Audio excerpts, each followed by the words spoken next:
विद्यार्थी बहनों, पतंजलि नर्सिंग स्कूलनी ऑनलाइन टीचिंग चेनल में आप सर्वे तालीमार्थी बहनों हार्दिक स्वागत है।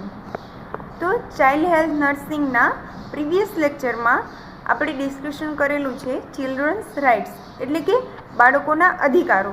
તો જે બાળકોના અધિકારો છે આપણે નેક્સ્ટ લેક્ચરમાં પ્રીવિયસ લેક્ચરમાં આપણે ડિસ્કશન કરેલું છે। એની અંદર આપણે એબ્યુઝ, તો ચાઇલ્ડ એબ્યુઝ, તો ચાઇલ્ડ એબ્યુઝની અંદર આપણે ડિફરન્ટ ટાઈપ બી ડિસ્કશન કરેલા છે। ઇન્ફેટિસાઇડ છે, ચાઇલ્ડ મેરેજ છે, ચાઇલ્ડ લેબર છે। ધેન આપણે ફિઝિકલ માલટ્રીટમેન્ટ એટલે કે શારીરિક ખરાબ વર્તન, તો એની અંદર આપણે અજાણતા થતો અત્યાચાર છે, જાતીય અત્યાચાર છે, શારીરિક અત્યાચાર છે, તો એ આપણે ડિસ્કશન કરેલું છે। ધેન નોન ફિઝિકલ માલટ્રીટમેન્ટ એટલે કે અશારીરિક ખરાબ વર્તન, પહેલાં આપણે ડિસ્કશન કરેલું છે એ ફિઝિકલ માલટ્રીટમેન્ટ એટલે કે શારીરિક ખરાબ વર્તન, તો કે જાતીય અત્યાચાર કરતા હોય છે, અજાણતા અત્યાચાર હોય છે। અને નોન ફિઝિકલ માલટ્રીટમેન્ટમાં કેવું હોય છે, અશારીરિક એટલે કે કોઈ ફિઝિકલી ટચ કરતા નથી હોતા, ટચ કર્યા વગર ખરાબ વર્તન કરતા હોય છે। એટલે નોન ફિઝિકલ માલટ્રીટમેન્ટ છે, અશારીરિક ખરાબ વર્તન છે। અમુક છે એ લાગણીના અત્યાચાર કરતા હોય છે, અમુક છે એ મૌખિક રીતે અત્યાચાર કરતા હોય છે, અમુક છે એ લખીને અત્યાચાર કરતા હોય છે, બરાબર। તો એની અંદર આપણે ફર્સ્ટ છે ઇમોશનલ એબ્યુઝ એટલે કે લાગણીના અત્યાચાર। તો લાગણીના અત્યાચાર છે એ કઈ રીતે કરતા હોય છે, તો કે આમાં બાળકને સતત તરછોડવામાં આવે કે તિરસ્કાર કરવામાં આવે, અથવા તો તેની બુદ્ધિમત્તાના આંક કરતાં ઘણી વખત માતા પિતાને ઘણી ઊંચી અપેક્ષાઓ હોય છે અને બાળકને નીચો પાડવામાં આવે છે। મા બાપના આવા વર્તણૂકથી બાળક જાત અને પોતાના આત્મસન્માનમાં ઘટાડો થાય છે। તો શું છે કે માતા પિતા હોય છે, માતા પિતાને કેવી ઊંચી અપેક્ષાઓ હોય છે બાળક પ્રત્યેની, એમને એ નથી ખબર હોતી કે બાળકની બુદ્ધિમત્તાનું જે આંક છે એના કરતાં વધારે ઘણી ઊંચી અપેક્ષાઓ હોય છે। એના કારણે શું થશે કે બાળકને નીચો પાડવામાં આવે છે અને મા બાપ આવી વર્તણૂક કરે છે એટલે બાળક છે એના મનમાં શું થશે, એના પોતાના આત્મસન્માનમાં ઘટાડો થાય છે, બરાબર। તો આ છે ઇમોશનલ એબ્યુઝ એટલે કે લાગણીના અત્યાચાર। ધેન વર્બલ એબ્યુઝ, તો બે એબ્યુઝ આવે છે, વર્બલ એબ્યુઝ અને લાયેબલ એબ્યુઝ। તો વર્બલ એબ્યુઝ છે એની અંદર શું હોય છે, તો કે મૌખિક રીતે અત્યાચાર કરતા હોય છે એટલે કે બોલીને અત્યાચાર કરતા હોય છે। અને લાયેબલ એબ્યુઝ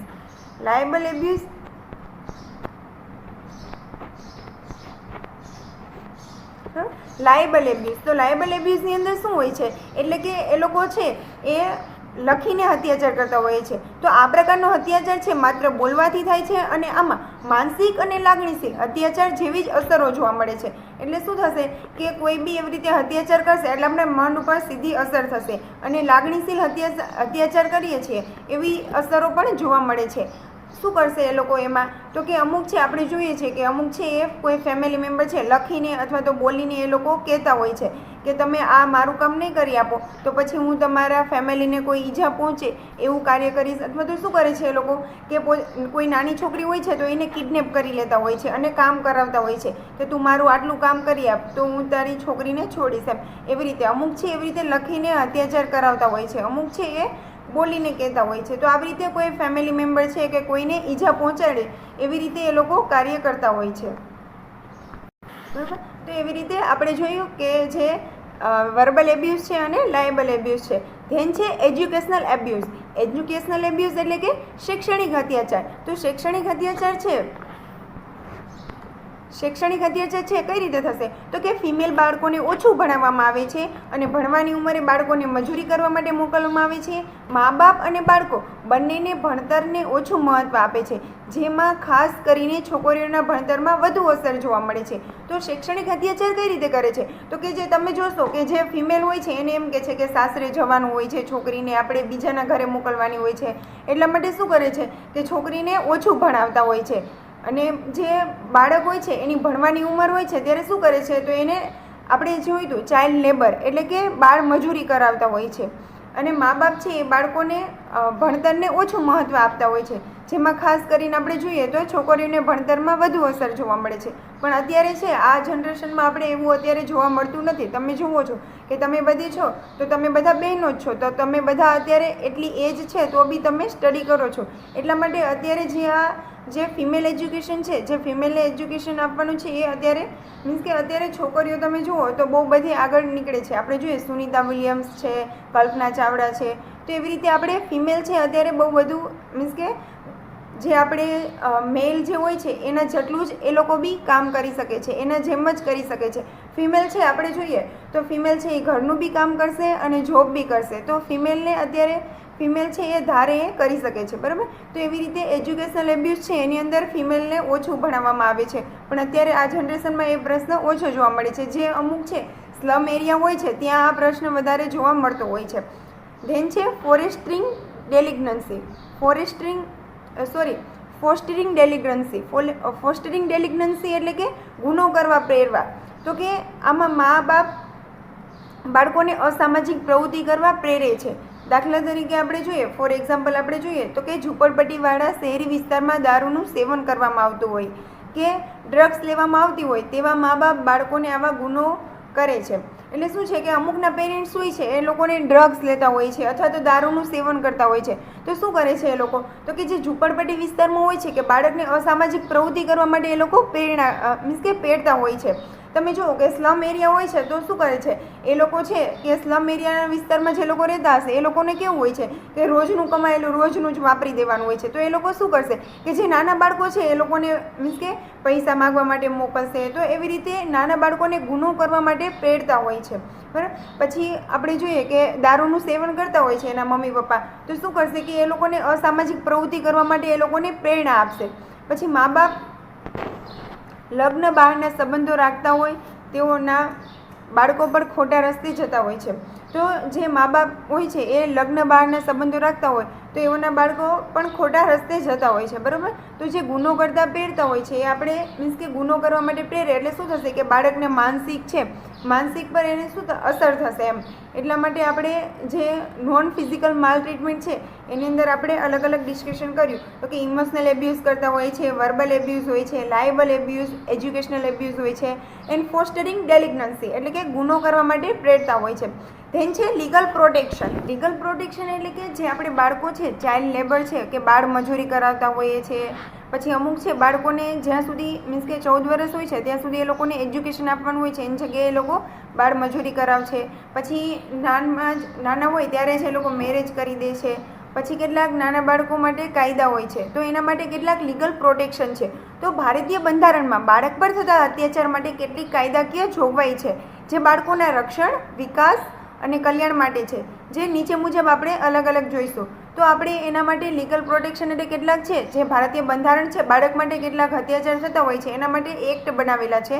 તો ફર્સ્ટ છે child labour and protection and regulation act. તો જે 1986 છે 1986ની અંદર પસાર કરવામાં આવ્યો હતો child labour and protection and regulation act. તો આ કાયદાથી શું થશે તો કે જે બાળકો હોય છે એ ફેક્ટરી છે, ખાણ છે અથવા તો કોઈ બીજા નુકસાનકારક ધંધામાં રક્ષણ આપે છે. જે બાળકો હોય છે કેટલીક ફેક્ટરીની અંદર એ લોકોની ભણવાની ઉંમર હોય છે તો બી એ લોકો બાળ મજૂરી કરતા હોય છે. તો એના સામે જે આ એક્ટ છે એ રક્ષણ આપે છે, child labour and protection and regulation act. તો તમારે કોઈ મીન્સ કે ખાલી જગ્યા છે એની અંદર તમારે પૂછાય child labour and protection and regulation act છે એ ક્યારે આવેલો, તો તમારે કહેવાનું કે 1986માં આવેલો છે child labour and protection act. Child labour અને ચાઇલ્ડને પ્રોટેક્ટ કરવા માટેનો જે એક્ટ છે એ 1986માં આવેલો છે. ધેન છે રાજ્ય સરકારે તેની પોલિસી એવી બનાવી છે કે જેનાથી કુમળી ઉંમરના બાળકોને વિકાસ પામવા માટે સારી તકો પૂરી પાડે છે.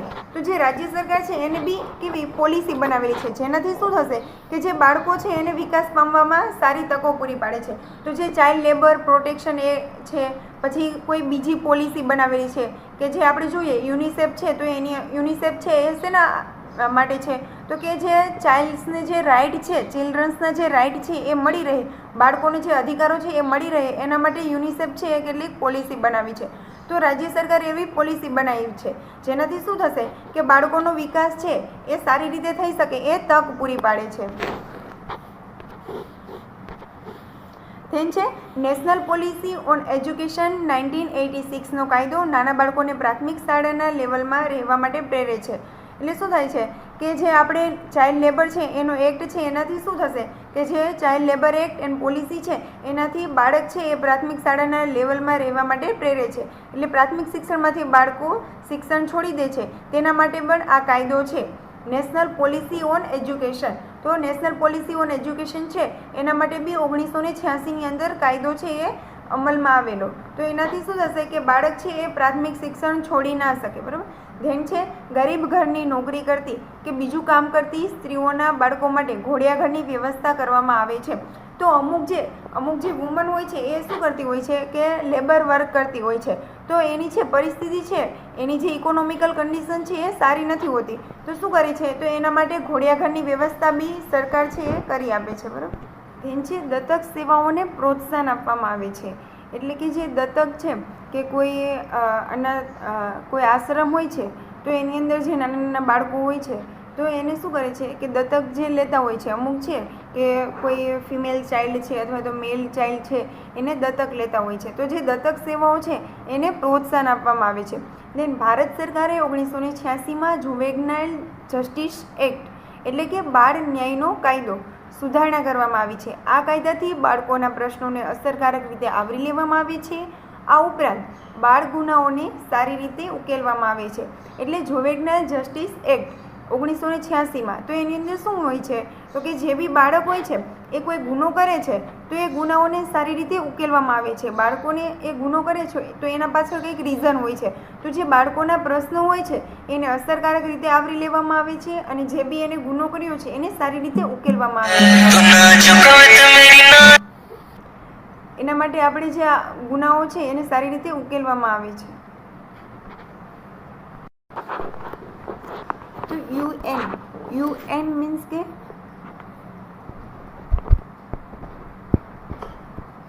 આપણે કમ્યુનિટીની અંદર ડિસ્કશન કરેલું હતું યુનાઇટેડ નેશન. તો યુનાઇટેડ નેશન છે એ શું કરે છે તો કે યુનાઇટેડ નેશન છે એ કાયદા અલગ અલગ છે એ કાયદા બનાવતું હોય છે. તો જે યુનાઇટેડ નેશનના કાયદાથી બાળકોના જે હકો છે એનું રક્ષણ થાય છે. ભારત સરકારે 1960માં બાળ કાયદો પસાર કર્યો અને દરેક રાજ્યમાં તે અમલમાં મૂક્યો હતો. તો આ કાયદાથી બાળકોને જે ઘાતકીપણાથી રક્ષણ મળે છે. એટલે કે અમુક જે વાયોલન્સ થતા હોય છે તો એનાથી શું થશે તો કે જે યુનાઇટેડ નેશન છે એ બાળકના જે હકોનું રક્ષણ કરે છે અને જે વાયોલન્સ થતા હોય છે એનાથી બાળકને રક્ષણ મળે છે. ધેન છે step four prevention of child labour and child abuse. તો બાળ મજૂરી અને બાળ અત્યાચાર થતા હોય છે એને અટકાવવા માટેના પગલાઓ.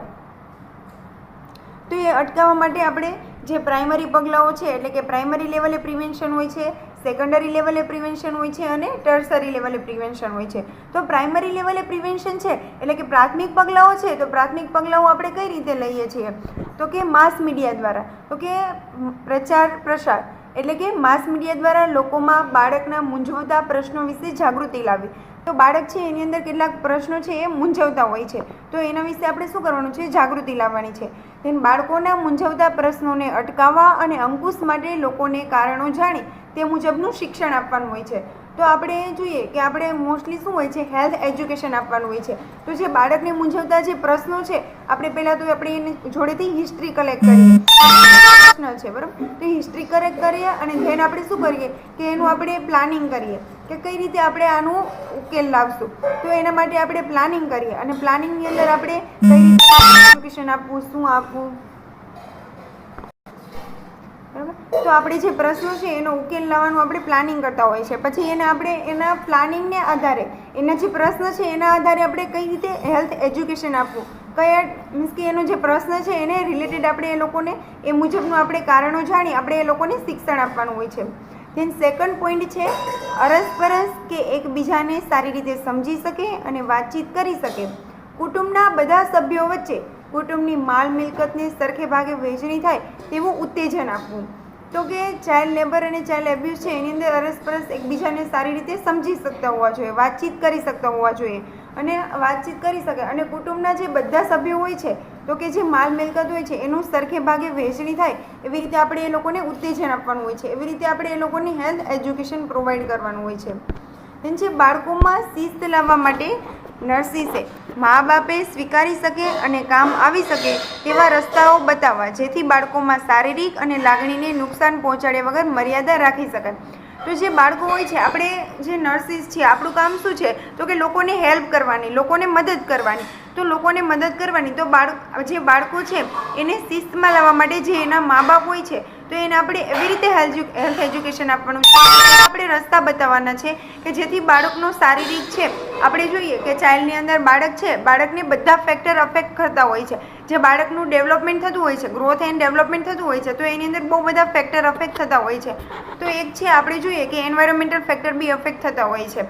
પછી જે આપણે જે ફેમિલી છે, આપણે ફેમિલીનું જે એન્વાયરમેન્ટ હોય છે, ઘરમાં જે વાતાવરણ હોય છે એ બી અફેક્ટ કરતા હોય છે. તો આપણે મા બાપને એવું એજ્યુકેશન આપવાનું કે જેથી બાળકોમાં શારીરિક અને લાગણીને નુકસાન પહોંચાડ્યા વગર એની મર્યાદામાં રાખી શકાય અને બાળક છે એનું સારી રીતે ડેવલપમેન્ટ થઈ શકે. બીમાર, અશક્ત અને ખોડખાપણવાળા બાળકોને સંભાળ લેવા માટે કુટુંબમાં જાત સંભાળની ક્ષમતા કેળવવી અને સલામત તેમજ સ્વચ્છ વાતાવરણ પૂરું પાડવું.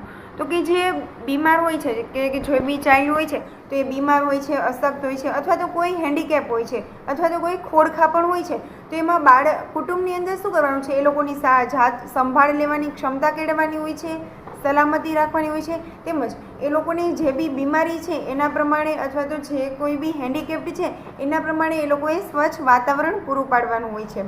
તે સામાન્ય શારીરિક અશક્ત અને માનસિક શક્તિવાળા બાળકોને ડે કેર જેવી સેવાઓની સુવિધા પૂરી પાડવી જેથી તેઓની સંભાળ, નિરીક્ષણ વગેરે સારી રીતે થઈ શકે. તો અમુક જે બાળકો હોય છે શું હોય છે તો કે મેન્ટલ રિટાર્ડેશન હોય છે, એમઆરના પેશન્ટ હોય છે, એટલે કે શું હોય છે મેન્ટલ રિટાર્ડેશન હોય છે, એટલે કે માનસિક ક્ષતિવાળા બાળકો હોય છે તો એ લોકોની ડે કેર કઈ રીતે લેવી, એ લોકોને કઈ રીતે સુવિધા પૂરી પાડવાની, તો જેથી શું થશે કે આપણે સારી રીતે સુવિધા પૂરી પાડવી એના વિશે આપણે હેલ્થ એજ્યુકેશન આપીએ તો શું થશે કે બાળકનું જે સંભાળ છે, નિરીક્ષણ છે એ સારી રીતે થઈ શકે. ધેન માનસિક બીમારી થવાની શક્યતાવાળી માતાઓ જેવી કે પુખ્ત વયની માતાઓ અને એવી માતાઓ કે જેને કેટલાક કુટુંબમાં પ્રશ્નો હોય તેઓની ખાસ કાળજી લેવી. તો જે માનસિક બીમારી થવાની શક્યતા હશે કે જે બી માતા હશે એની અંદર એને કોઈ માનસિક બીમારી થવાની શક્યતા હશે તો શું થશે કે એને આપણે માનસિક બીમારી હશે એના કારણે શું થશે કે એના કુટુંબના કોઈ પ્રશ્નો હોય તો તેની આપણે ખાસ કાળજી લેવાની હોય છે કે એને શેના કારણે કુટુંબની અંદર કોઈ પ્રોબ્લેમ હશે એના કારણે માનસિક બીમારી હોય તો એ આપણે કઈ રીતે ઉકેલ લાવવો છે, એને આપણે શું હેલ્થ એજ્યુકેશન પ્રોવાઈડ કરવાનું છે. તો આપણે પહેલાં હેલ્થની હિસ્ટ્રી લેવાની હોય છે કે એને માનસિક બીમારી છે તો એને શેના કારણે છે. તો આવી કોઈ બી માતા છે કે જેને આવી માનસિક બીમારી હોય તો એના માટે આપણે હેલ્થ હિસ્ટ્રી લઈએ તો એના માટે આપણે પ્રાઇવસી મેન્ટેન કરવાની હોય છે, કારણ કે એને શું હોય છે, માતાને ડર હોય છે કે હું આ બધાની હાજરીમાં કહીશ તો એ લોકો મને બોલશે, એને મનમાં એવા વિચારો આવતા હોય છે. તો ફર્સ્ટ પ્રાયોરિટી આપણે શું આપવાની હોય છે, પ્રાઇવસી મેન્ટેન કરવાની હોય છે, મધરને પ્રાઇવસી મેન્ટેન કરવાની હોય છે અને એની હિસ્ટ્રી લેવાની હોય છે. તો એ હિસ્ટ્રીની અંદર એને મીન્સ કે હિસ્ટ્રી લેશો તો એની અંદર અમુક જે કુટુંબના પ્રશ્નો હશે એને મૂંઝવતા હશે મનમાં, તો એ તમને પ્રાઇવસી મેન્ટેન કરશો તો એ પ્રશ્ન છે એ તમને કહી શકશે અને એ પ્રશ્નનો ઉકેલ આપણે લાવી શકશું અને માનસિક જે બીમારી છે એમાંથી આપણે બહાર એને આપણે લાવી શકશું. ધેન સામાજિક અને આર્થિક દરજ્જો વધારવા માટે કુટુંબ નિયોજનની સેવાઓ, ન જોઈતી સગર્ભાવસ્થા અટકાવવી તથા આવક ઉત્પન્ન થાય તેવી પ્રવૃત્તિઓ કરાવવી જેથી સ્ત્રી સાક્ષરતા દરમાં વધારો થાય અને સ્ત્રીઓની જે સામાન્ય તંદુરસ્તી વધે છે. તો જે સામાજિક અને આર્થિક દરજ્જો છે એ વધારવા માટે આપણે શું કરવાનું છે, ફેમિલી પ્લાનિંગ. તો કે જે કુટુંબ નિયોજન એને કહીએ આપણે ફેમિલી પ્લાનિંગ. તો ફેમિલી પ્લાનિંગની સેવાઓ છે એમાં આપણે શું કરવાનું છે, વધારવાનું છે. એનાથી શું થશે તો કે સામાજિક અને આર્થિક દરજ્જો આવશે. અત્યારે આપણે જોઈએ કે પોપ્યુલેશન છે એ વધતું જાય છે, તો પોપ્યુલેશન છે એને અટકાવવા માટે આપણે ફેમિલી પ્લાનિંગની સેવાઓ છે એના વિશે આપણે એ લોકોને હેલ્થ એજ્યુકેશન આપવાનું હોય છે. પછી ન જોઈતી સગર્ભાવસ્થા છે એને અટકાવવાની હોય છે તથા આવક ઉત્પન્ન થાય એવી આપણે પ્રવૃત્તિઓ છે એ કરાવવાની હોય છે. એનાથી શું થશે તો કે જે સ્ત્રી સાક્ષરતા છે એના દરમાં વધારો કરી શકાશે. તમને પહેલાં ખબર હોય તો પહેલાં છે કે પ્રૌઢ શિક્ષણ એટલે કે રાત્રિ શાળાઓ ચાલતી હતી. તો રાત્રિ શાળાઓ છે એની અંદર આપણે જે ફિમેલ સાક્ષરતા છે તો કે ફિમેલને હેલ્થ એજ્યુકેશન આપવામાં આવતું હતું, એ લોકોને ભણાવવામાં આવતા હતા. એટલે શું થાય છે કે જે સ્ત્રીની સાક્ષરતા દરમાં છે આપણે વધારો કરી શકીએ અને જે આપણે કોઈ બી સ્ત્રી છે આપણે કમ્યુનિટીની અંદર જઈએ તો ત્યાં બધી જે સગર્ભા માતા છે તો એ બધા આવતા હોય છે. તો એને આપણે હેલ્થ એજ્યુકેશન આપવાનું છે કે 2 બાળક છે તો એની વચ્ચે મિનિમમ છે 3 વર્ષનું અંતર રાખવાનું હોય છે. પછી ફેમિલી પ્લાનિંગની જે અલગ અલગ મેથડ છે, કુટુંબ નિયોજનની જે સેવાઓ છે એને આપણે એના વિશે આપણે હેલ્થ એજ્યુકેશન આપવાનું હોય છે, જેથી શું થશે કે એની જે શું થશે કે પોપ્યુલેશન વધારે હશે. કોઈ આપણે એક્ઝામ્પલ જોઈએ કે કોઈ એક ફેમિલી છે તો એની અંદર છે 3 બાળકો છે અને એ લોકોની જે ઇકોનોમિક કન્ડિશન છે એટલે કે આર્થિક સ્થિતિ છે એ ખરાબ છે. તો એ 3 બાળકો છે, અમે જો 3 બાળકો હશે તો એની જે આર્થિક સ્થિતિ ઓલરેડી ખરાબ છે. હવે એ 3 બાળકોને આપણે શિક્ષણ પૂરું પાડવાનું, ખોરાક પૂરો પાડવાનો, ફેમિલીની જે મીન્સ કે આપણી જે ફિઝિકલ નીડ હોય છે એ પૂરી પાડવાની, તો આપણે એ ઇમ્પોસિબલ છે એમ. અને એની જગ્યાએ જો આપણે 1 અથવા તો 2 બાળક હશે તો શું થશે કે આપણે 3 બાળક મીન્સ કે કોઈ બી આપણી આવક હશે એનાથી આપણે 3માં ડિવાઈડ કરવાનું હોય છે. તો 2 બાળક હશે તો શું થશે આપણે 2માં જ ડિવાઈડ કરવાનું હોય છે. એટલા માટે શું થશે કે આપણી આવક છે એને આપણે વધારો બી કરી શકીએ અને 2 બાળક હશે તો એને આપણે સારી રીતે સાચવી શકીએ, સારી રીતે શિક્ષણ પૂરું પાડી શકીએ. બરાબર. તો આપણે આવી રીતે એ લોકોને હેલ્થ એજ્યુકેશન આપીને સમજાવવાનું કે તમારે પહેલાં તો આપણે ફર્સ્ટ ઓફ ઓલ છે આપણે કોઈ બી પેશન્ટ આવે તો એની હિસ્ટ્રી લેતા હોઈએ છીએ. તો હિસ્ટ્રીની અંદર આપણે જાણી લેવાનું. હિસ્ટ્રી ઉપરથી આપણને આઈડિયા આવી જશે કે આને આપણે શું હેલ્થ એજ્યુકેશન આપવાની જરૂર છે. તેમ છે હેલ્થ અને સોશિયલ વેલફેરના લોકોને તાલીમ આપવી કે જેથી તેઓ બાળ અત્યાચારોને ઓળખી શકે અને બાળકોના કાયદોને અમલમાં મૂકી શકે. તો હેલ્થ અને જે સોશિયલ વેલફેર હોય છે એ મીન્સ કે સોશિયલ વેલફેર ચલાવતા હોય છે, હેલ્થ વેલફેર હોય છે, તો એ લોકોને આપણે તાલીમ આપવાની. એનાથી શું થશે કે જે બાળકો ઉપર અત્યાચારો થાય છે, આપણે જોયું ફિઝિકલ માલ ટ્રીટમેન્ટ છે, નોન ફિઝિકલ માલ ટ્રીટમેન્ટ છે, તો એને શું કરશે ઓળખી શકશે અને જે બાળકોના જે કાયદાઓ છે એને અમલમાં મૂકી શકશે. ધેન છે secondary and tertiary level prevention. તો દ્વિતીય અને અંતિમ અટકાયતના પગલાઓ. તો આનો હેતુ બાળકોમાં થતા અત્યાચાર માટે જવાબદાર પરિબળોને સુધારવાનો છે, જેના પગલાઓ આપણે જોઈએ ટર્ન બાય ટર્ન આપણે ડિસ્કશન કરીએ. તો ફર્સ્ટ છે બાળ અત્યાચારમાં કેસોની ઓળખ કરી ઓથોરિટીને જાણ કરવી અને ડૉક્ટર દ્વારા નિદાન કરવું. તો કે જે બાળ અત્યાચારો થતા હોય છે આપણે જોઈએ કે આપણે ફિઝિકલ ટ્રીટમેન્ટ જોયું તો અમુક છે કે કેવું કે આપણે સેક્સ્યુઅલ એબ્યુઝ કરતા હોઈએ છીએ. તો શું થાય છે કે પહેલાં સેક્સ્યુઅલ એબ્યુઝ કર્યું છે તો આપણે કેસની પહેલાં ઓળખ કરવાની, પછી જે ઓથોરિટી હોય છે એને આપણે જાણ કરવાની હોય છે અને ડૉક્ટર દ્વારા આપણે નિદાન કરાવતા હોય છે. તો જે સેક્સ્યુઅલ એબ્યુઝ કરતા હોય છે તો જે બી પર્સન આપણને ખબર પડે છે, આપણે આઈડેન્ટિફાઈ થાય છે કે આ જે બી પર્સન છે એને સેક્સ્યુઅલ એબ્યુઝ કર્યું છે તો એ પેશન્ટને આપણે બોલાવતા હોઈએ છીએ. પછી આપણે આઈડેન્ટિફાઈ કરવા માટે એના અલગ અલગ સેમ્પલ લેતા હોઈએ છીએ. બરાબર. એ તમે કમ્યુનિટીની અંદર જશો એટલે તમને ત્યાં વધારે આઈડિયા આવશે કે કઈ રીતે બધા મીન્સ કે કઈ રીતે નિદાન કરતા હોઈએ છે. then સેકન્ડ છે સંબંધ પ્રસ્થાપિત કરવો અને તેની સાથે સંકળાયેલ પરિબળોની તપાસ કરવી. સંબંધ પ્રસ્થાપિત કરવો અને જે એની સાથે જે બી પરિબળો છે કે જે બી ફેક્ટર છે એ સંકળાયેલા હોય છે અને આપણે તપાસ કરવાની હોય છે કે શેના લીધે આ થયું છે. then જે પ્રકારનો અત્યાચાર થયેલ હોય તેની ચોક્કસ સારવાર પૂરી પાડવી, બાળકની શારીરિક સંભાળ લેવી અને પ્રેમ આપવો. તો આપણે જે બી અત્યાચાર છે આપણે પહેલાં હિસ્ટ્રી લઈએ તો એની અંદર આપણને આઈડેન્ટિફાઈ થશે કે કયા પ્રકારનો અત્યાચાર થયો છે. તો આપણે અત્યાચાર જોયા હતા તો કે આપણે ફિઝિકલ અને નોન ફિઝિકલ. તો નોન ફિઝિકલમાં બી આપણે અલગ અલગ ડિસ્કશન કરેલું તો કે ઇમોશનલ અત્યાચાર હોય છે, વર્બલ અત્યાચાર હોય છે, પછી લાયેબલ અત્યાચાર હોય છે. તો કયા પ્રકારનો અત્યાચાર થયો છે એ આપણે પહેલાં જાણવાનું છે અને ચોક્કસ સારવાર આપણે પૂરી પાડવાની છે. તો એનાથી શું થશે કે બાળકની શારીરિક સંભાળ લઈ શકીએ અને એને આપણે પ્રેમ આપી શકીએ. then સેકન્ડ બાળકોની સારવાર લેવા માટે મા બાપને પ્રોત્સાહિત કરવાના હોય છે. તો કે બાળક છે કે એને કોઈ બી અત્યાચાર થયો છે અથવા તો કંઈ બી થયું છે તો એને આપણે સારવાર લેવા માટે આપણે એને પ્રોત્સાહિત કરવાના હોય છે. then ચોક્કસ પ્રકારના માનસિક અને શારીરિક પ્રશ્નોને પહોંચી વળવા વ્યક્તિગત સંપરામર્શ એટલે કે કાઉન્સેલિંગ અને સાયકોથેરાપી મા બાપને આપવી. તો કે આપણે જોયું કે સેક્સ્યુઅલ એબ્યુઝ થશે તો શું થશે કે માનસિક રીતે એના મા બાપ છે અથવા તો એ પર્સન છે કે જેની જોડે જે બી વર્તન થયેલું છે ખરાબ, તો એ શું થશે કે માનસિક રીતે એની જે માનસિક સંતુલન છે એ ખોરવાઈ જશે. તો ચોક્કસ પ્રકારના માનસિક અને શારીરિક પ્રશ્નોને પહોંચી વળવા માટે આપણે શું કરવાનું છે, કાઉન્સેલિંગ કરવાનું છે અને સાયકોથેરાપી આપવાની છે. તો આપણે એ પર્સનને તો સાયકોથેરાપી આપીએ, જોડે જોડે આપણે એના મા બાપને બી આપણે સાયકોથેરાપી આપવાની હોય છે. then હકારાત્મક વલણ દ્વારા સારવાર માટેના પ્રયત્નો કરવા જેથી બાળકોને આત્મવિશ્વાસ વધે. તો કે જે બી બાળક છે એને આપણે પ્રયત્નો કરવાના છે. હકારાત્મક વલણ એટલે કે પોઝિટિવ એટીટ્યૂડ દ્વારા આપણે એને સારવાર કરવાની છે જેથી શું થશે કે બાળકને એનો આત્મવિશ્વાસ વધે. જ્યારે બાળ અત્યાચાર ખૂબ જ વધારે પ્રમાણમાં હોય અને બાળકની જિંદગી જોખમમાં હોય અથવા તો મા બાપ પરિસ્થિતિને પહોંચી શકે તેમ ન હોય ત્યારે આવા બાળકોને ફોસ્ટર હોમ એટલે કે રિમાન્ડ હોમમાં રાખવામાં આવે છે.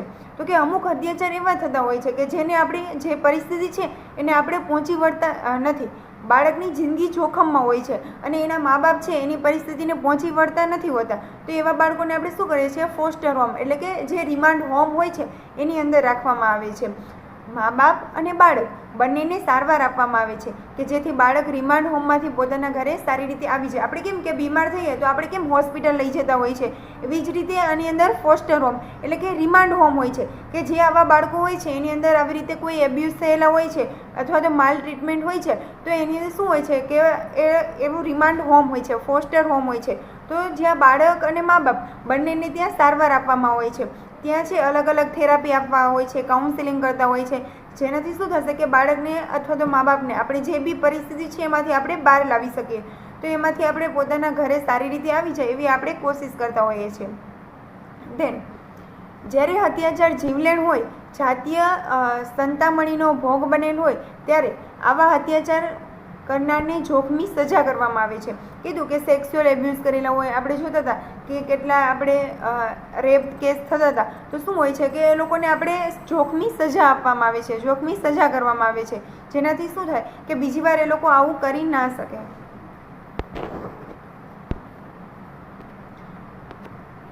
ધેન એવી ભલામણ કરવામાં આવે છે કે બાળકોના હકોને પ્રસ્થાપિત કરવા અને રક્ષણ આપવા માટે યુનાઇટેડ નેશનને ભલામણો સ્વીકારવી જોઈએ.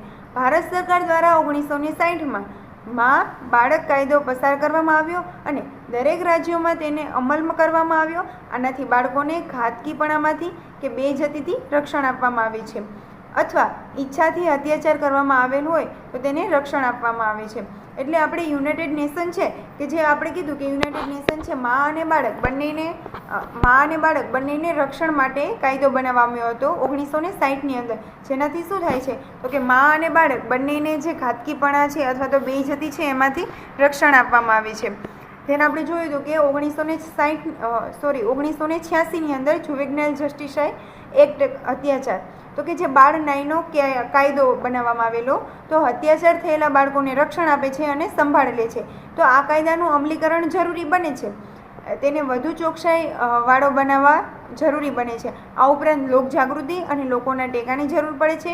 માત્ર કાયદાથી વધુ થઈ જતું નથી. આ બધા ઉપરાંત નેશનલ લેવલે બાળ અત્યાચાર કંટ્રોલ પ્રોગ્રામ પણ ચાલુ કરવો જોઈએ. તો જે બી કાયદો બનાવે છે તો એ કાયદાથી વધારે કે સારું બધું થઈ જતું નથી, બરાબર. તો એને કંટ્રોલ કરવા માટે અમુક પ્રોગ્રામ બી ચાલુ કરવો જોઈએ. તો આપણે જોયું હતું કે ચાઇલ્ડ લેબર એક્ટ છે, પછી ચાઇલ્ડ પ્રોટેક્શન રેગ્યુલેશન એક્ટ છે, જુવેનાઇલ જસ્ટિસ એક્ટ છે. આ બધા એક્ટ છે એ ક્યારે આવેલા છે તમારે યાદ રાખવાનું છે. આ 3 એક્ટ છે એ 1986ની અંદર આવેલા છે. તો જુવેનાઇલ જસ્ટિસ એક્ટ છે, બરાબર. ધેન આપણે જોયું હતું કે child labour and protection and regulation act and child કે જે જુવેનાઇલ જસ્ટિસ એક્ટ છે આ 3 એક્ટ છે એ 1986ની અંદર આવેલા છે. ધેન આપણે જોઈએ કે બાળ મજૂરીના અટકાયતી પગલાઓ, પ્રિવેન્શન ઓફ ચાઇલ્ડ લેબર. તો કે જે પ્રિવેન્શન ઓફ ચાઇલ્ડ લેબર છે આપણે કીધું કે પ્રિવેન્શન ઓફ ચાઇલ્ડ લેબર છે તો યુનાઇટેડ નેશન છે એને ડિફરન્ટ એક્ટ બનાવેલા છે, અમુક છે એ પોલિસી બનાવેલી છે. તો કે જે બાળ મજૂરી કરે છે એને અટકાયતી પગલાઓ માટેના જે એક્ટ છે અગાઉ આપણે જે પ્રીવિયસ આપણે ડિસ્કશન કરી જ ગયા છીએ. ચાઇલ્ડ લેબર એક્ટ છે, પ્રોટેક્શન ચાઇલ્ડ રેગ્યુલેશન એક્ટ છે, જુવેનાઇલ જસ્ટિસ એક્ટ છે. તો ફર્સ્ટ છે ચાઇલ્ડ લેબર એક્ટ. તો ચાઇલ્ડ લેબર એક્ટ 1986માં આવેલો. આ કાયદો છે 1938ના ચાઇલ્ડ એમ્પ્લોયમેન્ટ એક્ટના સ્થાને આવેલો છે. આનો હેતુ એ છે કે એવા પ્રોસેસ અને ઔદ્યોગિક કે જે બાળકો માટે નુકસાન કરતા હોય તેઓને ઓળખવા અને આમાં બાળકોને કામ ન કરે તેવું જણાવવામાં આવેલ છે. આમાં કમિટી નક્કી કરે છે કે બાળક માટે નુકસાનકારક છે કે નહીં. તો જે આપણે જોયું કે કારખાના અને મિલની અંદર જે બાળકો હોય છે એ કામ કરતા હોય છે. તો કામ કરતા હોય છે તો એનાથી શું થાય છે કે અમુક જે એવી ફેક્ટરી હોય છે કે જેની અંદર એવા ગેસીસ છે એ ઉત્પન્ન થતા હોય છે. તો શું થશે કે એનાથી બાળકોની રેસ્પિરેટરીમાં જતા હોય છે. તો જે ચાઇલ્ડ લેબર એક્ટ છે એની અંદર જે બી આવતા હોય છે કે જે બી એની આખી ચાઇલ્ડ લેબર એક્ટની અંદર આખી પોલિસી બનાવેલી હોય છે તો એની અંદર જે બી આવતા હોય છે એની અંદર શું કરશે કે એ લોકોને જણાવવામાં આવેલું હોય છે કે એ કમિટી આખી હોય છે એ નક્કી કરે છે અને ઓળખે છે કે બાળ મજૂરી છે કરાવતા હોય છે તો એને અટકાવવા માટે એના પર કયા કાયદા લેવા, કયા પગલાં લેવા જોઈએ. બરાબર, બાળક માટે નુકસાનકારક છે કે નહીં, બરાબર. તો આ જે ચાઇલ્ડ લેબર એક્ટની અંદર આવશે. ધેન છે નેશનલ ચાઇલ્ડ લેબર પોલિસી. તો જે નેશનલ લેબર, તો કે આપણે જે નેશનલ લેવલ છે ચાઇલ્ડ લેબર માટે અમુક પોલિસી બનાવેલી હોય છે. તો આની રચના 1981માં કરવામાં આવી હતી, જેમાં બાળકો પર પૂરતું ધ્યાન આપવામાં આવતું નથી અને બાળકો પાસે ખોટું કામ કરાવે છે અને ધાક ધમકી આપે છે. આ કાયદામાં ઘોડિયાઘારની પણ સૂચના છે. તો કે ચાઇલ્ડ લેબર પોલિસી છે તો 1981ની અંદર પોલિસી બનાવવામાં આવી છે. તો એમાં શું થાય છે કે બાળકો પર પૂરતું ધ્યાન નથી લેતા, તો એને શું મીન્સ કે પોલિસી બનાવવામાં આવી, બાળકો પાસે ખોટું કામ કરાવતા હોય છે, પછી પૂરતું ધ્યાન આપવામાં નથી આવતું, ધમકી આપવામાં આવતી હોય છે બાળકોને.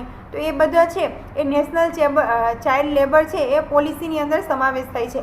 તો જે નેશનલ ચાઇલ્ડ લેબર પોલિસી છે એની રચના છે એ 1981માં કરવામાં આવી હતી. ધેન છે ચાઇલ્ડ પ્રોબેશન ઓફ ઓફેન્ડર્સ એક્ટ. તો જે ચાઇલ્ડ પ્રોબેશન ઓફ ઓફેન્ડર્સ એક્ટ છે તો એ કાયદાની અંદર શું છે તો કે આ કાયદા નીચે જે બાળકની ઉંમર 18 વર્ષથી ઓછી હોય અને તેને ગંભીર ગુનો કરેલ હોય છતાં પણ તેને જેલની સજા કરવામાં આવતી નથી અને તેને સુધારવા માટે પ્રોબેશન પર મૂકવામાં આવે છે અને તેની શારીરિક વર્તણૂક જોવામાં આવે છે. તો જે પ્રોબેશન છે, પ્રોબેશન ઓફ ઓફેન્ડર્સ એક્ટ એટલે કે જે બાળક હોય છે એને ગુનો કરેલો હોય છે. તો જે ગુનો કરેલો હોય છે તો એના બાળક છે એની ઉંમર 18 વર્ષથી ઓછી હોય અને જો એને ગુનો કરેલો હોય છે છતાં પણ તેને જેલની સજા નથી કરવામાં આવતી, તો એને જે ગુનો કર્યો છે એને સુધારવા માટે પ્રોબેશન પર મૂકવામાં આવે છે અને એની શારીરિક વર્તણૂક એટલે કે એનું બિહેવિયર છે એ જોવામાં આવે છે.